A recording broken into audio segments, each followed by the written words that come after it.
दोस्तों, आज सुबह जब मैंने अखबार पढ़ा तो शोक समाचार के कॉलम में अपनी फोटो देखकर मैं हैरान था। इसमें लिखा था कि मैं मर गया हूं। लगता है किसी ने कोई भद्दा मजाक किया है। लेकिन रुको, थोड़ा सोचता हूं। अरे हाँ, पिछली रात को ही मेरे सीने में बहुत तेज दर्द हुआ था। मैं पसीने से तरबतर हो गया था और उसके बाद मुझे कुछ याद नहीं। हाँ, शायद मैं गहरी नींद में सो गया था। अरे सुबह के 8 बज गए हैं। लगता है आज ऑफिस में फिर लेट हो जाऊंगा। आज फिर चिड़चिड़े बॉस का भाषण सुनना पड़ेगा। पर यह क्या, मेरे ड्राइंग रूम में से इतने लोगों की आवाजें क्यों आ रही हैं? अरे यहां तो बहुत भीड़ है। ये सब लोग रो क्यों रहे हैं? ये क्या, मेरा शरीर सफेद कपड़ों में लिपटा जमीन पर क्यों पड़ा है? मैं यहां हूं, मैं चिल्लाता हूं, कोई इधर देखो, देखो मैं इधर हूं।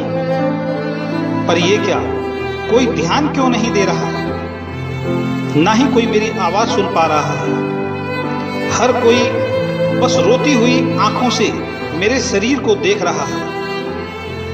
मैं अपने कमरे में वापस आ जाता हूं। बाहर कोहराम मचा हुआ है। ये क्या, मेरी बीवी रो रही है। वो बहुत दुखी और उजड़ी सी दिख रही है। मेरे बेटे और बेटी भी रो रहे हैं। मेरी मां भी जोर जोर से रो रही है। लगता है मैं मर गया हूं। नहीं, मैं कैसे मर सकता हूं? अपनी बेटी और बेटे से ये कहे बगैर कि मैं उनसे बहुत प्यार करता हूं और मैं उनका बहुत ख्याल रखता हूं। मैं कैसे मर सकता हूं अपनी बीवी से ये कहे बगैर कि वो दुनिया की सबसे खूबसूरत और ख्याल रखने वाली बीवी है? कैसे मर सकता हूं माँ बाप से ये कहे बगैर कि वो हैं तो मैं हूं? मैं कैसे मर सकता हूं अपने दोस्तों से ये कहे बगैर कि वो मेरे जीवन के सारे गलत फैसलों पर मेरे साथ खड़े रहे? लेकिन मैं वहां कभी नहीं पहुंच पाया जहां उन्हें मेरी सबसे ज्यादा जरूरत थी। अरे वहां कोने में मेरा सबसे प्रिय मित्र खड़ा है। वो अपने आंसू छिपाने की कोशिश कर रहा है। कभी हम सबसे पक्के दोस्त थे। एक छोटी सी गलतफहमी ने हमें दूर कर दिया था। हम दोनों के अहंकार की वजह से कभी हम एक दूसरे को माफ नहीं कर पाए। मैं उसके पास जाता हूं और उससे कहता हूं, दोस्त, मैं अपनी गलतियों के लिए तुमसे माफी मांगता हूं। हम आज भी अच्छे दोस्त हैं, मुझे माफ कर दो।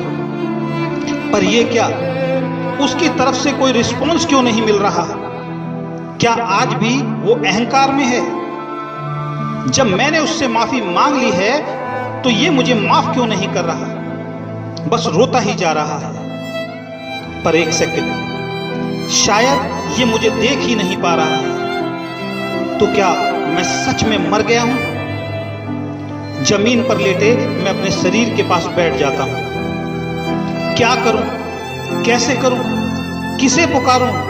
कोई मुझे सुन ही नहीं पा रहा है। हे भगवान, मुझे कुछ और समय दे दे। मैं अपने बच्चों, बीवी, माँ बाप, दोस्तों को ये बताना चाहता हूं कि मैं इन सबको बहुत प्यार करता हूं। मेरी बीवी कमरे में आती है।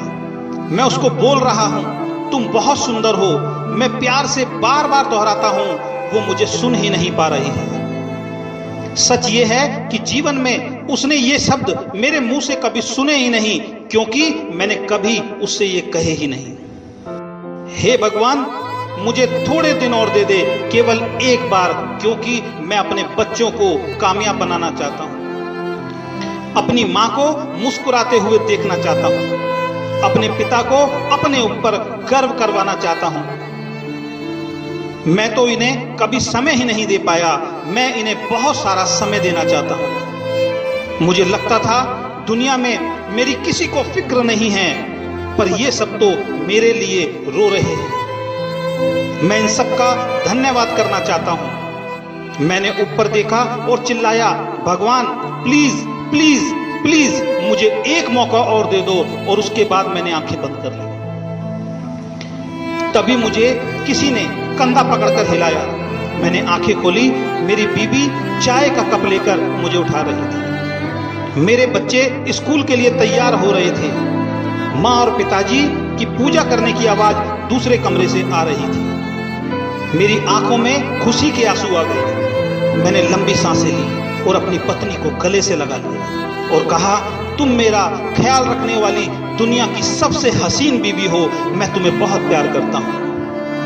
वो कुछ समझ नहीं पा रही थी। उसकी आंखों में नमी थी, चेहरे पर थोड़ी सी मुस्कान थी, जिसको आज मैंने पहली बार समझा था। और मैंने खुशी खुशी मन में बोला, हे ईश्वर, इस दूसरे मौके के लिए बहुत बहुत बहुत धन्यवाद। दोस्तों, ये हम सबकी कहानी है। अभी भी देर नहीं हुई है। अपने झूठे अहंकार, अतीत के पुराने विवाद और मतभेदों को भुलाकर अपने प्रियजनों और मित्रों से खुलकर प्यार करो और सभी झगड़ों और मनमुटाव को भुलाकर एक नए जीवन की शुरुआत करो, क्योंकि मेरी तरह आपको दूसरा मौका शायद नहीं मिलेगा। जिसने भी ये कहानी लिखी उसको बहुत बहुत धन्यवाद, और जिसने मुझे व्हाट्सएप पे ये कहानी भेजी उसको भी बहुत बहुत धन्यवाद। अगर आपको ये कहानी अच्छी लगी तो ज्यादा से ज्यादा अपने मित्रों को शेयर करें।